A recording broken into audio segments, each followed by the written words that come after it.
welcome to the next edition in our newsletter video. I have the pleasure of speaking to Hamdouna from MoWorks. Tell us a little bit about yourself and how you got to where you got to, really. Thank you for having me, Rina. Pleasure to be here. We run a digital creative consultancy.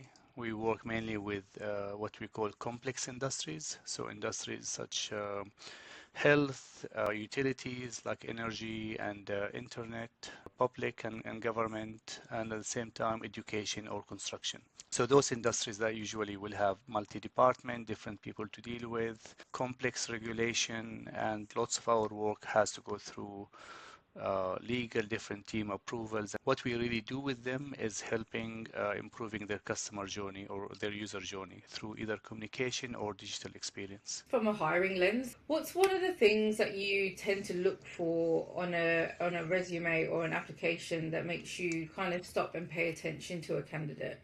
I do love good cover letters, to be honest, and I still don't understand why people don't send many resumes with cover letters. So if there's a cover letter, I will read it fully, especially if the cover letter is made for the actual job they're applying for. So this is something I'm always interested in. And then this short summary or intro about the person, where they summarize their skills, their last year experience in a nutshell. With cover letters, do you prefer it if it's kind of part of body of the email or the CV, or do you prefer sort of separate, or does it not really matter for you? If I will choose, I mean, give me first page cover letter, second page resume would be perfect. I don't need to navigate through two documents.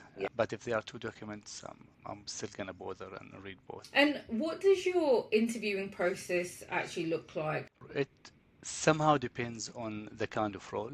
If it's a specialist, marketer, account manager, project managers, it's the person that we need to get to know more. If it's a production, like a designer or a developer, we need to see their work and previous portfolio or actions.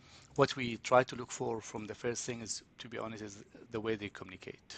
Our work is all about communication. So if we can communicate, if you can talk, if you can elaborate on your ideas, you're already halfway there. What's like a hiring mistake you've made? One of them is potentially ignoring obvious red flags, like when the person is giving you those quick insight that almost this is how I'm going to be, and I'm ignoring it. Person's telling you or giving you clear sign that this is how I will be functioning and this is what what you need to deal with, and I'm trying to see the good in them. Sometimes it could be a mistake. Second one I recently did, we hired a person, we built this amazing onboarding, but the mistake is we kept the whole 3 weeks fully focused on the onboarding and not on any sort of production. And then the person unfortunately left us at the end of the onboarding.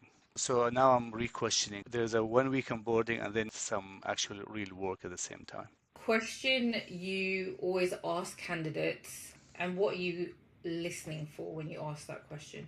I try to ask them more if they are aware of 3 weaknesses of themselves, because you could fake one or two, but then one will come out. I do appreciate the one who shared actually real weaknesses. Another question I ask is what trigger you at work?